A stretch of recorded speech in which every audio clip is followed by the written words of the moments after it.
Bismillahirrahmanirrahim. Assalamualaikum warahmatullahi wabarakatuh. Bismillah, alhamdulillah, wassalatu wassalamu ala bihabibillah Sayyidina Muhammad ibn Abdillah wa ala alihi wa sahbihi wa mawalah. Subhanaka la ilma lana illa ma 'allamtana innaka antal alimul hakim. ولا حول ولا قوة إلا بالله العلي العظيم. اللهم رب اشرح لنا صدورنا ويسر لنا أمورنا واحلل عقدة من ألسنتنا يفقه أقوالنا. اللهم فكهنا في الدين وعلمنا التأويل. اللهم ألهمنا مراشد أمورنا وأعذنا من شرور أنفسنا برحمتك يا رب العالمين. Walhamdulillahi Rabbil Alamin. Ahlan kepada sahabat-sahabat semua. Apa khabar pada pagi Isnin ini? Mudah-mudahan saya doakan sahabat-sahabat berada di dalam keadaan afiah, dalam keadaan sihat, dalam keadaan tenang, dalam keadaan beroleh nikmat dan rahmat daripada Allah Subhanahu wa taala. Lalu saya nak raikan seperti biasa sahabat-sahabat yang berada di ruang komen. Saya nampak ada Rosna Sharif, Jamilah Ihsan, Norazia Mukhtar, Anna Sukaimi, Safia Sapian, Kati Khairuddin, Zaliha Kamaruddin, Ruby, Rozana Muhammad Noh, kemudian Kamiza Muhammad Amil, Syamsiah Saleh, Hajarah Zai, Safia Sapian, Nuri Musa, Virta Delima, kemudian Anna Sukaimi, Faridah Manaf, Fatimah Cikmat, ahlan jazakillah khairah. Kak Jamilah Ihsan, terima kasih. Kemudian Habibah Suib, Tuan Nurahim Sharif, serta Galik Spirit, Yaya Lia, jazakillah khairah, terima kasih. Fatimah Cikmat, serta Syarifah Nurah Habib Umar, Khairul Bariyah, Fauziah Jamaluddin, dan juga semua sahabat-sahabat yang lain. Ahlan semua. Waalaikumsalam warahmatullahi wabarakatuh kepada semua yang memberi salam pada siri yang ke-43 daripada program sirah peperangan Rasulullah sallallahu alaihi wasallam. Kita telah tiba pada tajuk pada muka surat yang ke-81.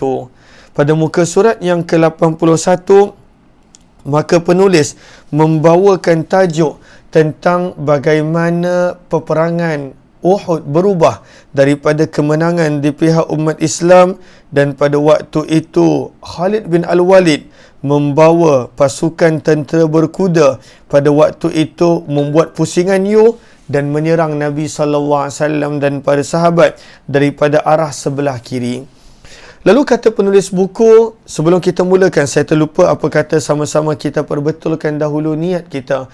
Moga-moga pertemuan kita adalah kerana Allah Subhanahu wa ta'ala. Nawaitu ta'alluma wa ta'lim wa tadhakkura wa tadhkir wa naf'a wal intifa' wal ifadata wal istifadah wal hatha ala tamassuki bi kitabillah wa sunnati rasulillahi sallallahu alaihi wasallam wa du'ai ilal huda والدلالة على الخير ابتغاء وجه الله ومرضاته وقربه وثوابه آمين آمين يا رب العالمين.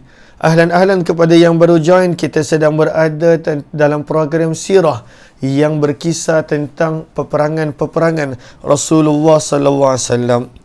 Maka pada muka surat yang ke-41 penulis menerangkan kesan daripada strategi Nabi yang rapi, kesan daripada semangat para sahabat yang jitu, daripada keimanan mereka yang kukuh. Maka kemenangan pusingan pertama berpihak kepada umat Islam. Masya Allah. Maka umat Islam menang pada waktu itu. Kata penulis buku, meskipun umat Islam pada waktu itu mengalami kerugian yang besar. Kenapa? Sebab pakcik Nabi Asadullah, singa Allah, Hamzah bin Abdul Muttalib pada waktu itu syahid terbunuh. Namun tentera Islam tetap berjaya menguasai seluruh medan peperangan. Pada waktu itu sahabat-sahabat yang besar seperti Abu Bakar As-Siddiq, Umar bin Khattab, Ali bin Abi Talib, Az-Zubair ibnu Al-Awwam, Mus'ab bin Umair dan sahabat-sahabat yang lain, mereka tanpa henti bertali arus pada waktu itu menggempur tentera musyrikin daripada segenap penjuru, dan mereka berjaya melumpuhkan serangan tentera musyrikin. Dan pada waktu itu orang-orang musyrikin nampak telah tiba masanya untuk melarikan diri. Lalu apa lagi? Run, mereka lari. Lalu mereka pun mula lari. Kata penulis buku, maka ini semua akibat daripada kesan daripada bantuan Allah dan strategi Nabi SAW. Bagaimana Nabi SAW menjadikan umat Islam, musuh tak boleh nak serang umat Islam kecuali daripada depan. Sebab kanan umat Islam ada Bukit Uhud, belakang umat Islam ada Bukit Uhud, kiri umat Islam pada waktu itu ada Bukit Ainain ataupun lebih dikenali dengan Bukit Pemanah, Jabal Rumah. Maka umat Islam pada waktu itu musuh hanya boleh serang daripada satu arah. Berbeza pada waktu itu dengan orang musyrikin Mekah. Mereka terdedah sebab mereka berada di tempat terbuka. Mereka sangat percaya dengan jumlah tentera dan mereka tidak berikan perhatian kepada strategi yang diterapkan oleh Nabi SAW. Maka pada waktu itu tentera-tentera Quraisy mereka kena menghadap serangan umat Islam daripada banyak penjuru. Penjuru kanan datang umat Islam, penjuru kiri, penjuru depan. Maka pada waktu itu porak-poranda keadaan mereka. Kata penulis buku, antara masterclass daripada cara Nabi menyusun strategi adalah strategi Rasulullah untuk menempatkan 50 orang pemanah. 50 orang pemanah. Kita telah baca Allahumma salli ala sayyidina Muhammad. 50 orang pemanah ini pada waktu itu ketua mereka adalah Abdullah bin Jubair. Maka Nabi telah letakkan 50 orang pemanah dan mereka ini adalah sebenarnya antara taktikal yang penting. Sebab itu kejap lagi kita baca ketika mana mereka tinggalkan pos mereka. Maka umat Islam pada waktu itu mula diserang hendap dan umat Islam mula berada di ambang kekalahan.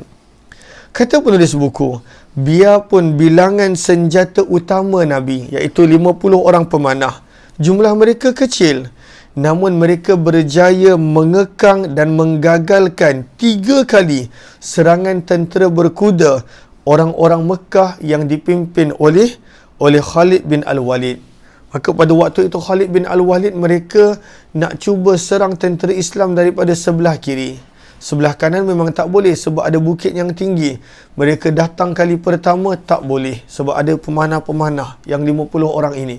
Mereka datang kali kedua tak boleh. Mereka datang kali ketiga pun tak boleh. Akhirnya mereka terpaksa berundur. Cuba kita nampak, cuba kita perhatikan tulisan bagaimana jumlah yang kecil tetapi senjata utama. Apa kita boleh belajar? Kadang-kala dalam hidup, benda-benda yang nampak kecil sebenarnya itu yang membawa perubahan besar dalam hidup. Saya ulang lagi sekali.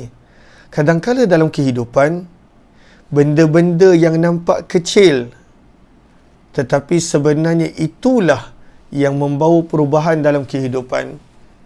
Contohnya dalam rumah tangga, kadang-kala benda-benda yang kecil pasangan pada waktu itu meraihkan yang lain. Maka sebenarnya boleh bahagia rumah tangga. Kadang-kala suami pada waktu itu bila isteri bercakap mendengar dengan teliti. Isteri pula pada waktu tu tak adalah merendahkan suami sebab suami dia ada ego dia rasa dirinya ketua. Isteri tak adalah merendahkan suami. Pada waktu itu isteri hormat kepada suami. Isteri pada waktu itu Allahumma salli ala sayyidina Muhammad mentaati suami. Sebagai contoh, maka boleh bahagia rumah tangga. Begitu juga kadang-kala hubungan ibu bapa dan anak-anak, anak-anak dan ibu bapa. Maka sebenarnya kadang-kala dalam hidup, benda-benda kecil yang kita rasa kecil lalu kita tak ambil peduli. Sebenarnya benda kecil itulah yang boleh membawa perubahan yang besar. Sama ada sudut agama ataupun pada waktu itu sudut dunia. Kadang-kala sama juga dalam solat, nak dapat khusyuk, kadang-kala pada waktu tu benda tu kecil je kadang-kala. Macam mana nak jaga khusyuk tu?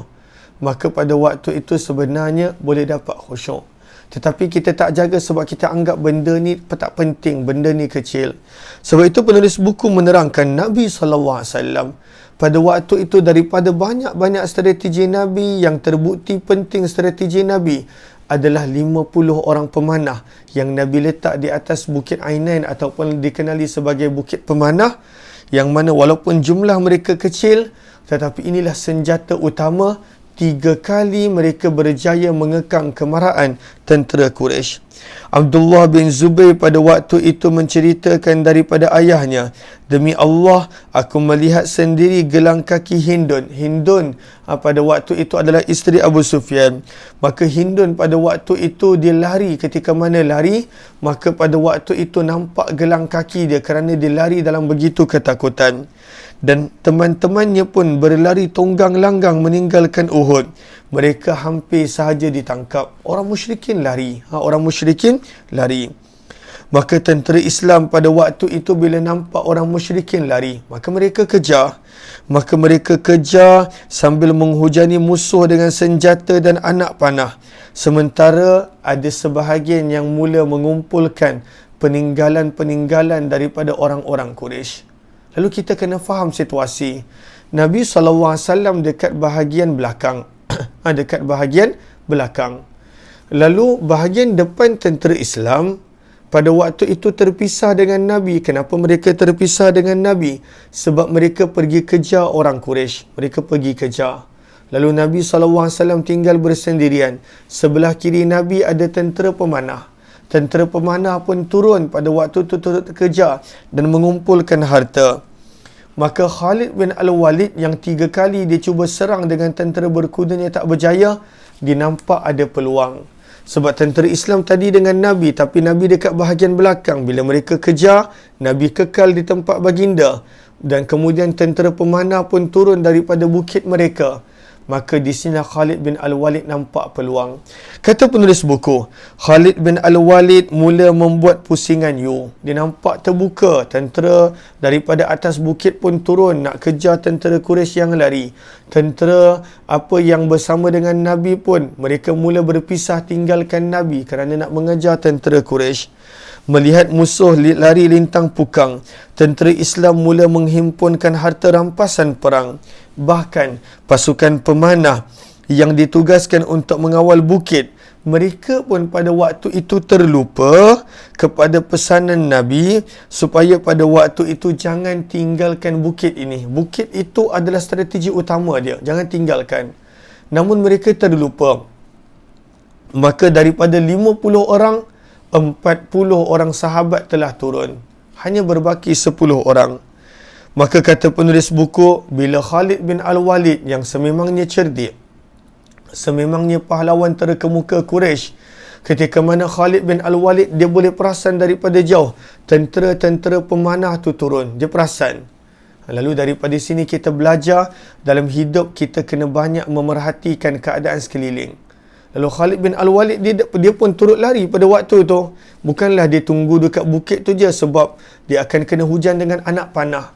Tetapi dia observe, dia nampak daripada bukit pemanah tu sahabat dah mula turun. Lalu begini juga adalah pengajaran yang kita boleh dapat dalam kehidupan. Sebenarnya penting dalam kehidupan untuk kita observe. Ambil peduli tentang apa yang berlaku di sekeliling kita. Apa yang berlaku di sekeliling kita. Sebenarnya terjawab banyak permasalahan bila kita benar-benar memberi perhatian kepada apa yang berada di sekeliling kita. Maka Khalid bin Al-Walid nampak tentera Islam mula turun. Tentera Islam mula turun. Maka pada waktu itu Khalid bin Al-Walid maka pada waktu itu Allahumma salli ala Sayyidina Muhammad, dia sedar senjata utama tentera Islam sudah meninggalkan pos mereka, tempat mereka.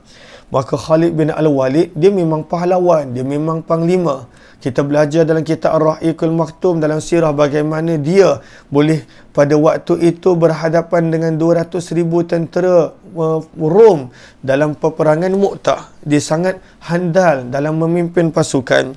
Waktu ini beliau belum lagi masuk Islam.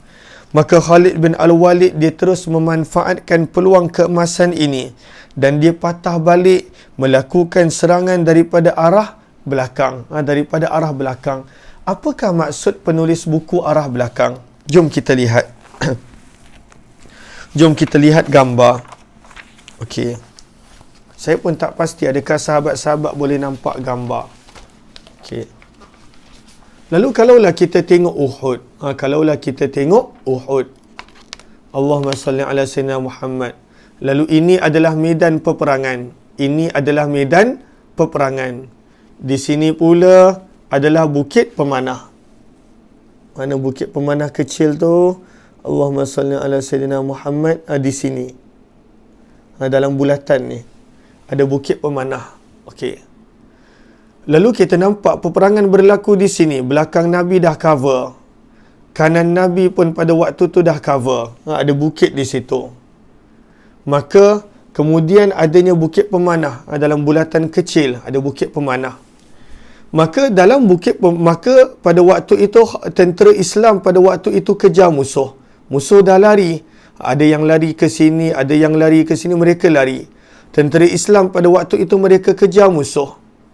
Maka bila tentera Islam kejar musuh, maka pada waktu itu Khalid bin Al-Walid dia datang daripada arah sini. Dia datang balik daripada arah sini. Melalui bukit pemanah punya kawasan. Bila dia datang daripada arah sini, Nabi dengan 9 orang pada sahabat lebih kurang kekal kat sini. Tentera Islam dah maju ke depan. Itulah maksud daripada kata penulis buku, Khalid bin Al-Walid diserang daripada belakang. Tentera Islam dah lari ke depan. Maka Khalid bin Al-Walid serang daripada arah belakang. Bila diserang daripada arah belakang, tentera pejalan kaki dan unta Quraisy diserang daripada arah depan, maka tentera Islam terperangkap dengan serangan daripada depan dan belakang. Selain mereka pada waktu itu terpisah dengan Nabi SAW. Itu maksud. Walaupun posisi bukit pemanah tu daripada arah kiri, tetapi sebab tentera Islam dia dah kejar, dia dah maju, dia berpindah tempat, maka tentera berkuda dia pada waktu itu serang daripada arah belakang.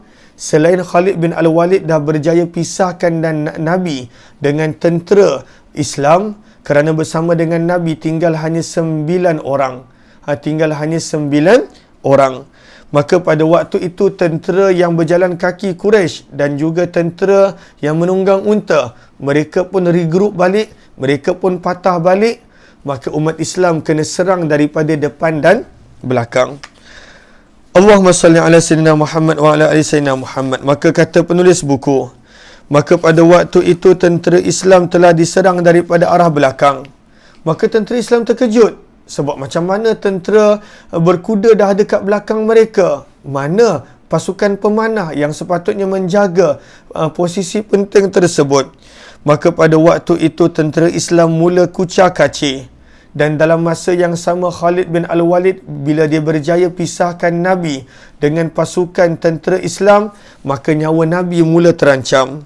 Maka Allah ingatkan peristiwa ini di dalam ayat 152 daripada surah Al-Ali Imran.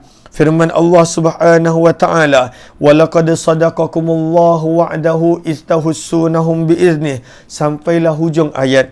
Firman Allah, dan demi Allah, Allah telah menepati janjinya dengan memberikan pertolongan kepada kamu ketika mana kamu berjaya membunuh mereka beramai-ramai dengan izin Allah. Sehingga ketika mana kamu lemah, lalu hilang semangat untuk meneruskan perjuangan, dan kamu pula berbalah dalam urusan perang, serta kamu mula menderhaka melanggar perintah Rasulullah, sesudah Allah memperlihatkan kepada kamu akan apa yang kamu suka daripada kemenangan dan harta rampasan. Mereka lupa pesanan Nabi, jangan turun daripada bukit, jangan tinggalkan pos pemanah dekat bukit tu, jangan apapun keadaan. Tapi mereka terlupa dan pada waktu itu mereka tidak ikut, mereka tinggalkan pos mereka. sesudah Allah berikan mereka kemenangan. Firman Allah Subhanahu wa taala, lalu antara kamu ada yang mengkehendaki keuntungan dunia semata-mata dan antara kamu ada yang mengkehendaki akhirat. Lalu Allah memalingkan kamu daripada menewaskan mereka untuk Allah menguji iman dan kesabaran kamu, dan Allah telah memaafkan kamu semata-mata dengan limpah kurnia-Nya. Dan ingatlah, Allah sentiasa melimpahkan kurniaannya kepada orang-orang yang beriman. Surah Ali Imran ayat yang ke-152. Maka di sini situasi makin dahsyat. Nabi pada waktu itu terpisah daripada para sahabat. Hanya bersama dengan 7 Ansar, 2 Muhajirin. Tentera Islam pun pada waktu itu kena serang daripada depan dan belakang. Maka penulis buku membawakan tajuk Rasulullah terkepung. Rasulullah terkepung. Dan Nabi mula menghadapi luka parah. Kata penulis buku, umat Islam pada waktu itu mula kucar kacir. Kem pertahanan Islam mula terbuka pada waktu itu. Kem tentera Islam pada waktu itu mula terbuka, mula terdedah. Mula terbuka dan juga mula terdedah. Sebab mereka pada waktu itu, Allahumma salli ala Sayyidina Muhammad, mereka pada waktu itu berada dalam situasi yang dahsyat. Kena serang daripada banyak penjuru. Mereka kena serang daripada banyak penjuru. Maka ini keadaan yang sangat sukar. Ini keadaan yang sangat dahsyat. Ini keadaan yang sangat teruk. Mereka kena serang. Lalu nak tahan daripada mana? Daripada depan kena serang. Daripada belakang kena serang. Selalunya pertahanan adalah pertahanan depan sebab musuh datang daripada depan. Belakang selalunya pada waktu itu tak kena serang. Maka banyak perisai-perisai, tentera yang ada perisai. Pada waktu tu mereka berada kat depan. Tiba-tiba kena serang daripada belakang. Bila nak pusing ke belakang, depan pula terdedah. Maka pertahanan umat Islam pada waktu itu mula menjadi kucar kacir. Mula menjadi kucar kacir. Lalu daripada sini kita nampak ujian mula datang kepada umat Islam. Setelah mana daripada Allah menerangkan di dalam Al-Quran. Allah menerangkan di dalam Al-Quran, sebentar tadi yang kita baca, mereka langgar perintah Nabi. Nabi kata jangan tinggalkan bukit pemanah. Tetapi para sahabat pemanah ini tinggalkan. Maka pada waktu itu tentera Islam mula kucar kacir. Pertahanan mereka terdedah. Macam contohlah kalau kita tengok dalam game bagaimana bila pertahanan defense pada waktu tu dah mula terdedah. Dia dah tak boleh menahan asakan demi asakan daripada pasukan lawan. Dia punya terdedah. Maka pada waktu itu akan dibolosi. Gol akan berlaku, akan dibolosi. Lalu tentera Islam pun bolos pada waktu itu. Sebab mereka tak sangka daripada belakang mereka kena serang. Mereka sangat pada waktu itu percayakan tentera pemanah yang telah tinggalkan posisi mereka. Kata penulis buku, maka pada waktu ini orang-orang musyrikin Mekah mula menyasarkan Nabi. Ini peluang nak bunuh Nabi. Sebab yang bersama dengan Nabi hanya 9 orang sahabat.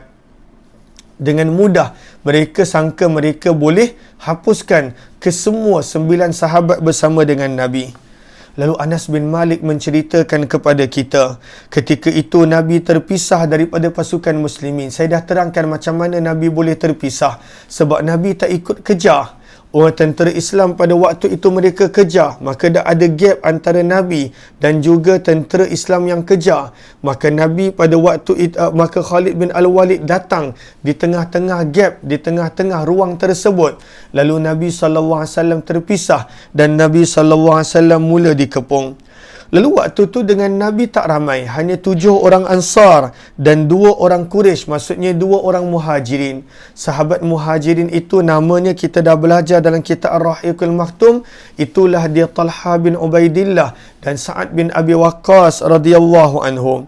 Maka tentera Quraisy mula menyerang Nabi. Mereka mula menyerang Nabi. Mereka perasan Nabi hanya bersama dengan 9 orang. Mereka mula menyerang Nabi. Maka pada waktu itu kisahnya lebih detail kita boleh baca dalam kitab Ar-Rahiqul Maktum. Maka pada waktu itu Nabi bertanya, siapa yang boleh mempertahankan aku dan untuknya adalah syurga. Dia akan bersama dengan aku dalam syurga. Maka bangkitlah seorang Ansar, dia kata, aku wahai Rasulullah. Maka dia pun mempertahankan Nabi, dia syahid. Sahabat Ansar yang kedua pun bangun syahid. Sahabat Ansar yang ketiga bangun syahid. Sampailah ketujuh-tujuh sahabat Ansar itu syahid. Kata Anas bin Malik, maka seorang demi seorang daripada Ansar maju untuk bertempur dengan mempertahankan Nabi. Namun akhirnya seorang demi seorang syahid, lalu ketujuh-tujuh sahabat Ansar tadi syahid. Ahlan-ahlan kepada yang baru join, mohon jasa baik untuk bantu share, bantu untuk kongsi, bantu untuk sebar luas ke rakan-rakan yang lain. Moga-moga lebih ramai yang beroleh manfaat. Lalu apa yang berlaku selepas itu? Tinggal Nabi dengan 2 orang sahabat Muhajirin. Apa yang berlaku selepas itu? Kita sambung malam nanti insya-Allah. Masa tak mengizinkan, kita sambung malam nanti insya-Allah. Mudah-mudahan adanya manfaat, moga-moga adanya kebaikan daripada pertemuan ini. Apa yang baik daripada Allah, yang tidak daripada kelemahan diri serta kekurangan ilmu. Malam nanti kita sambung apa yang berlaku bila hanya tinggal 3 orang Nabi dan 2 orang sahabat Muhajirin. Insya-Allah kita akan sambung pada malam nanti insya-Allah. Kepada yang ingin untuk membuat pembelian buku, boleh sahaja tekan link yang berada di ruang komen. Wabillahi taufiq wal hidayah. Assalamualaikum warahmatullahi wabarakatuh. Terima kasih semua.